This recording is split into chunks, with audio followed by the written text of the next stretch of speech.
Growing up, there was never any doubt who the favorite child was. My older brother, Daniel, the golden boy.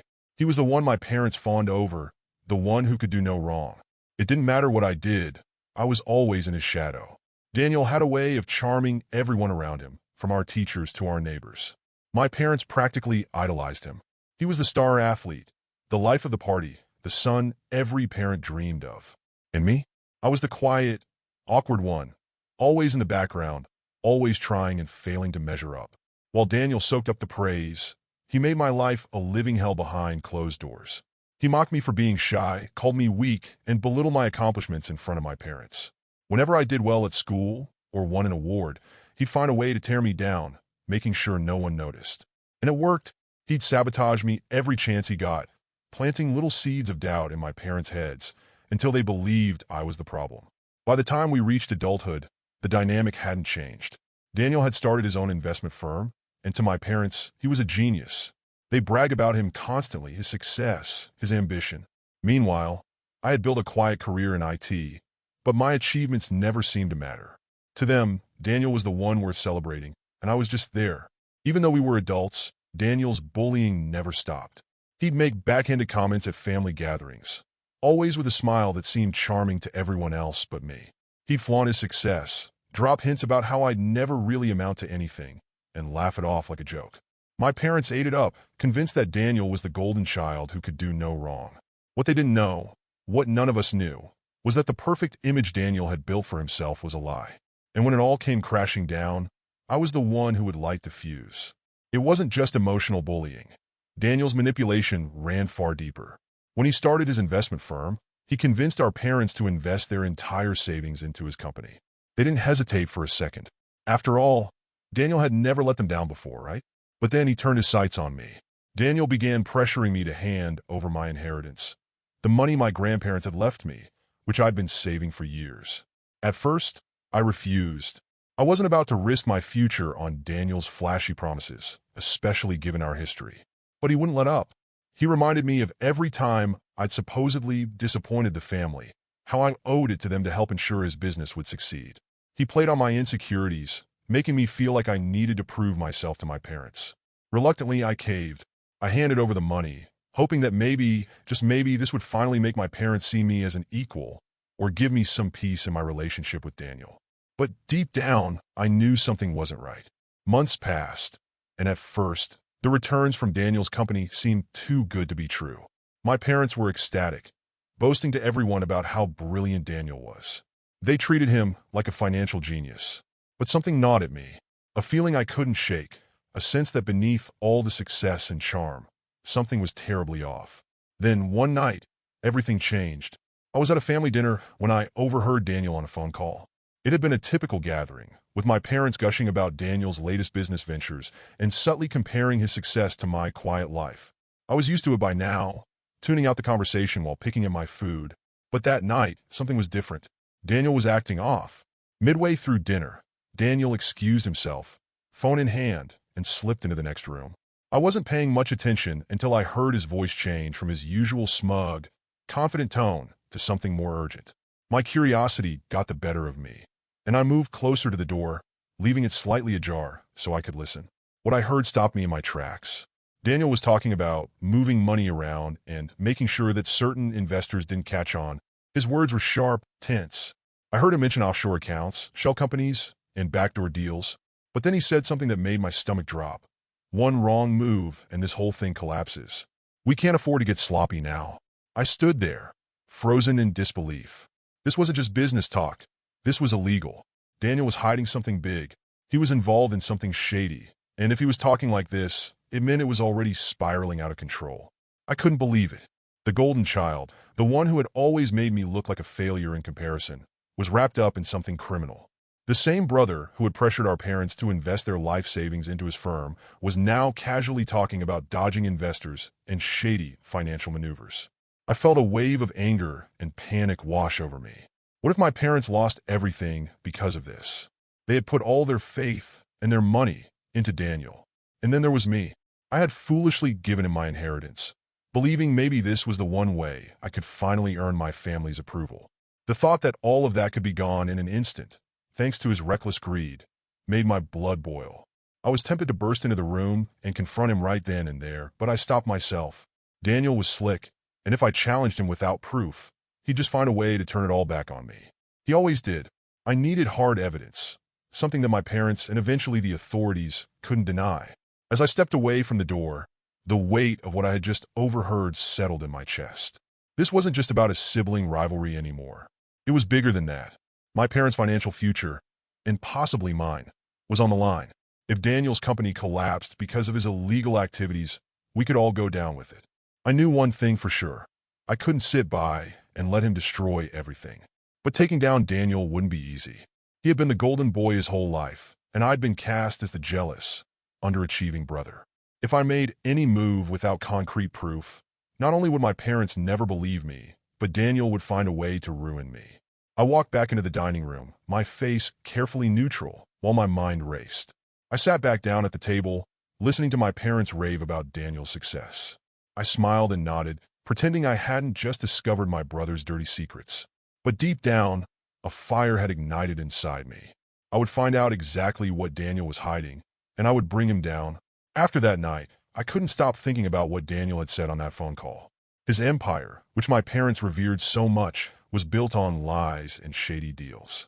It sickened me, but I knew confronting him directly would be a disaster. Daniel had always been a master manipulator, and my parents? They were blind to his flaws, always ready to defend him, no matter what. So I did what I knew best. I started digging. I worked in IT, so navigating through digital trails was second nature to me. Late at night, after work, I began scouring the internet for any sign of Daniel's business dealings.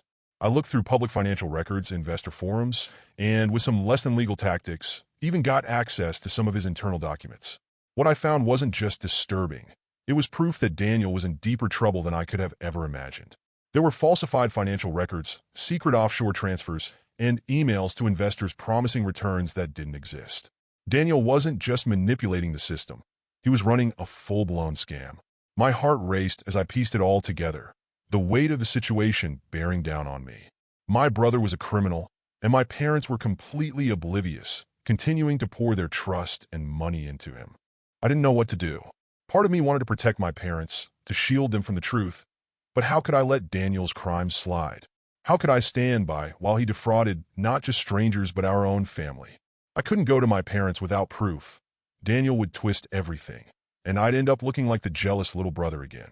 I sat on the information for days, debating my next move. Each night, I would lie awake, staring at the ceiling, torn between loyalty to my family and my moral compass. Finally, I made my decision. Daniel needed to be stopped, and if my parents couldn't see the truth, then I'd have to make them see it through his downfall. I decided to make an anonymous tip. One of Daniel's major investors was a large firm with a reputation for cutting ties the moment something shady came to light. I knew if anyone would take action, it would be them.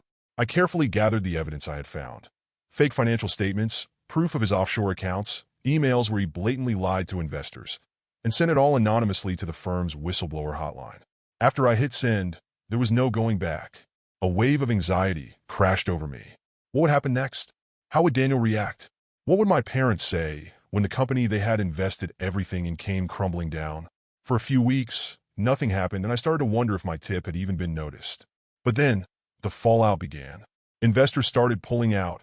News outlets began reporting on irregularities within Daniel's firm, and whispers of legal investigations started circulating. My parents were in denial at first, defending Daniel and claiming it was all some misunderstanding. But the writing was on the wall. Daniel was in trouble, and it was only a matter of time before his world fell apart. I should have felt triumphant, knowing I had set this in motion.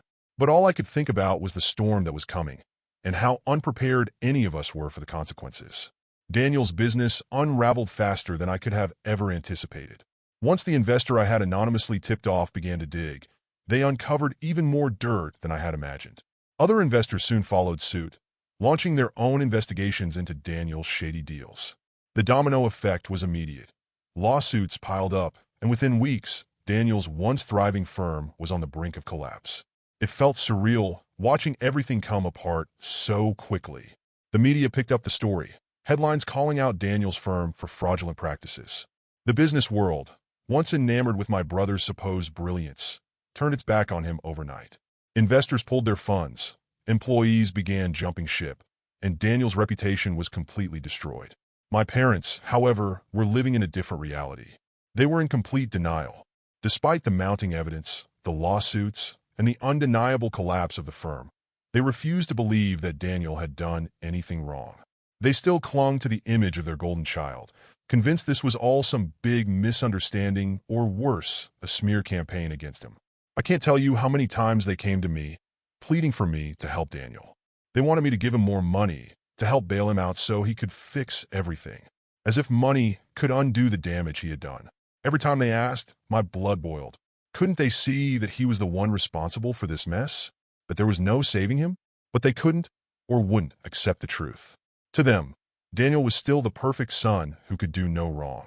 I tried reasoning with them, showing them the evidence that had surfaced, the documents, the reports, the damning facts. But they refused to look at it. In their minds, I was betraying my own brother by not stepping in to help. It was infuriating watching them throw their support behind someone who had lied, stolen, and manipulated not just the world but them, all while they treated me like the villain for not giving in to Daniel's demands. And so I watched quietly as everything Daniel had built came crashing down. The firm crumbled, his clients vanished, and his once glamorous lifestyle turned to ash.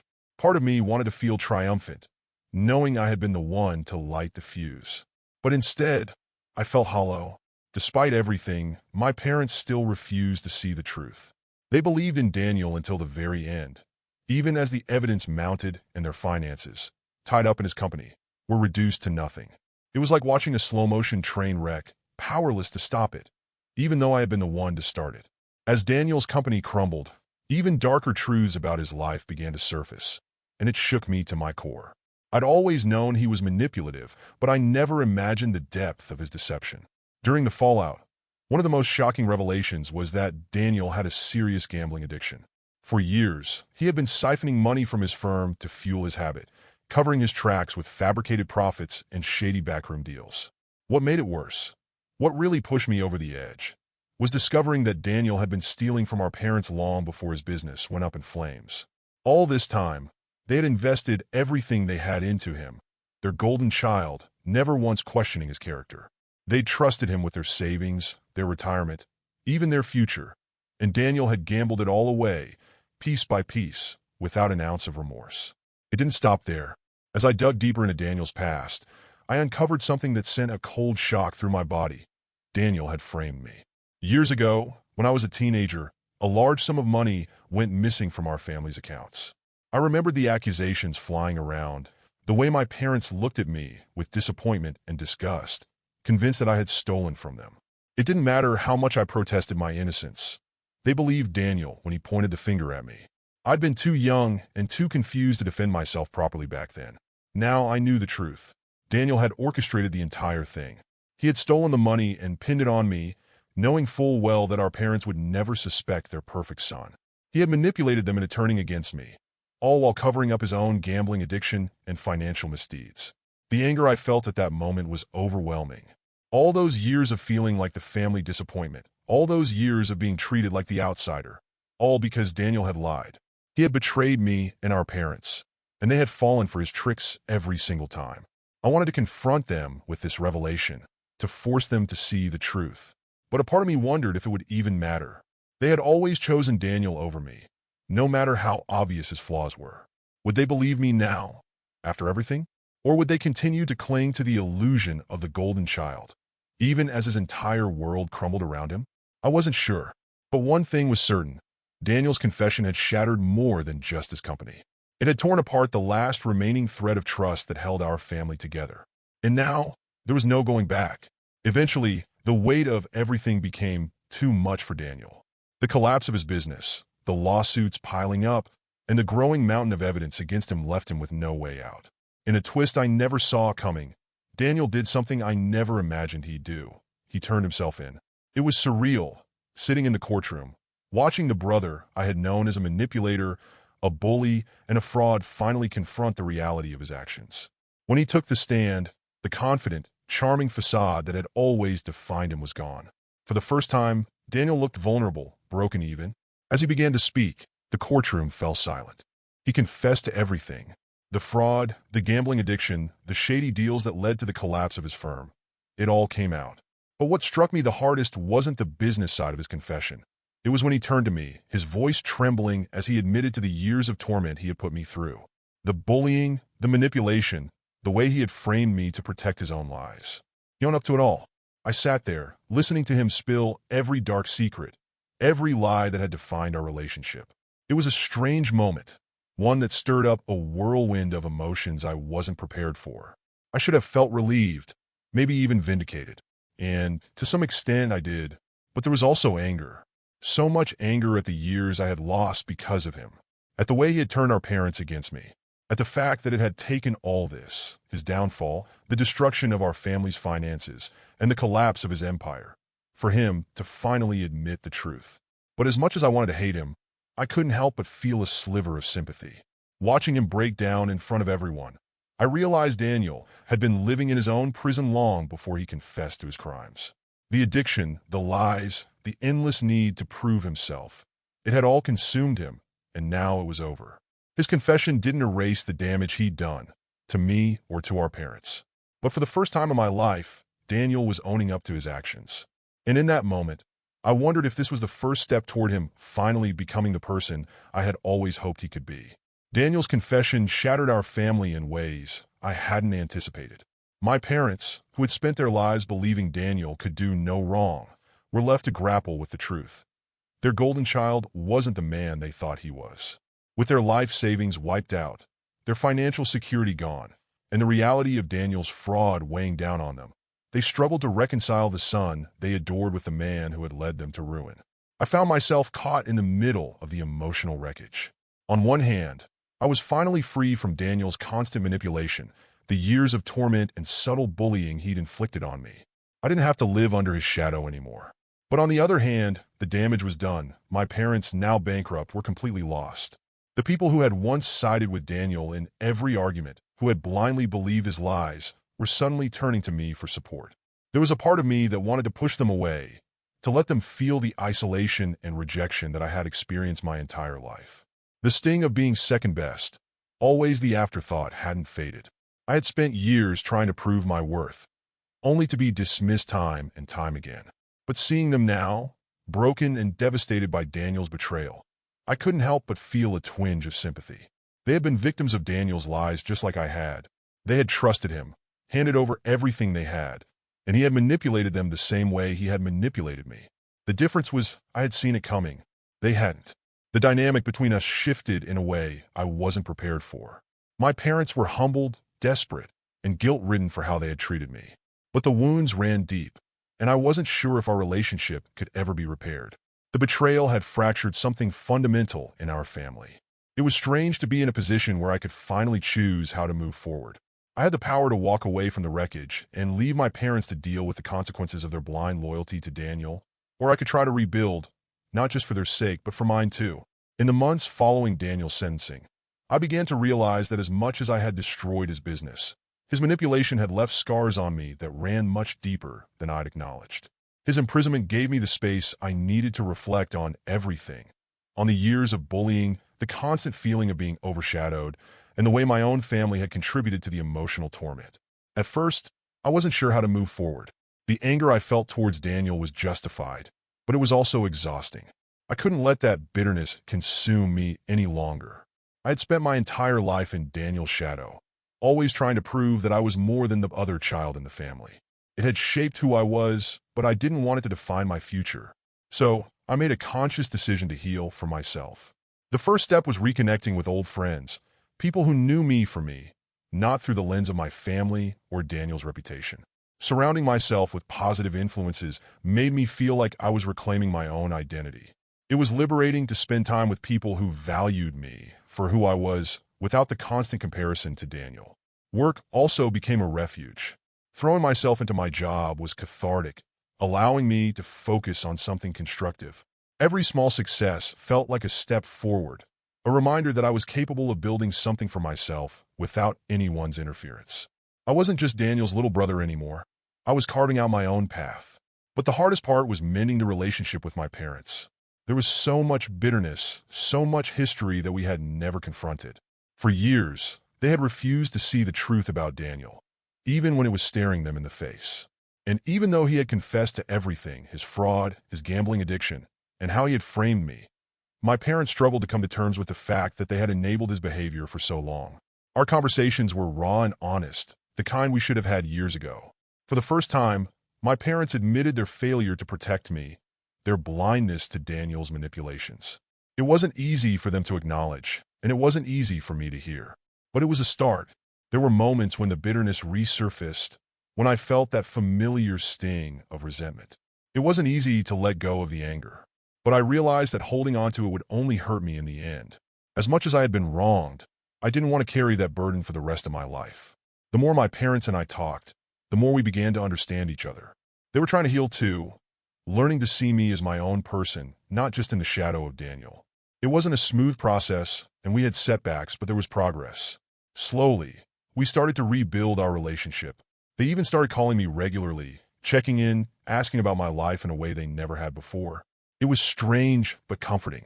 In the end, I realized that healing wasn't just about forgiving my parents or even Daniel. It was about freeing myself from the grip that the past had on me. It was about finding peace in the present and finally living my life on my own terms. And while the process was far from over, for the first time in years, I felt like I was moving in the right direction. Today, I'm in a much better place. Daniel is still in prison, serving his sentence for fraud, and although our family remains fractured, I'm finally learning to let go of the past and focus on my future. It hasn't been an easy road, but I've come to realize that healing is a journey, not a destination. I don't know if I'll ever fully forgive my parents for the years of neglect and their blind favoritism toward Daniel, but I'm learning to accept their flaws and move forward. We're all human, after all. As for Daniel, I haven't seen him since the day of his sentencing. Part of me wonders what he's thinking, if he regrets what he did, or if prison has changed him at all. His final apology, while too little too late, did offer a sense of closure that I didn't know I needed. He confessed that he had always been jealous of me, not because of my achievements, but because of my independence. He envied the fact that I was able to build a life outside of the family's expectations, something he had always felt trapped by. That admission explains so much about his behavior, though it doesn't excuse the damage he caused. Hearing him say those words made me realize something important. I had always seen myself as the one living in Daniel's shadow, the one struggling to measure up. But in reality, Daniel had been fighting his own demons all along. He had never been as invincible as I'd thought. The difference between us was that I had found my way out, while he had spiraled deeper into the mess he created.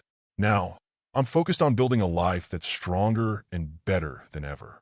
I've learned that the best revenge isn't about tearing someone else down.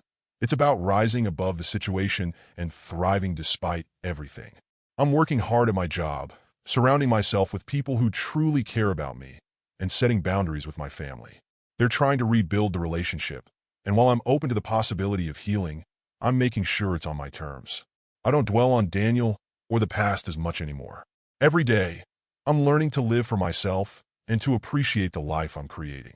In some ways, the storm Daniel brought into my life was the catalyst for my growth. I came out stronger on the other side, and for the first time in years, I feel like I'm finally free. The scars from my past will always be there, but they don't define me. They're just reminders of how far I've come, and as I look forward to what's next, I'm hopeful. This is my life now, and I'm determined to make it count.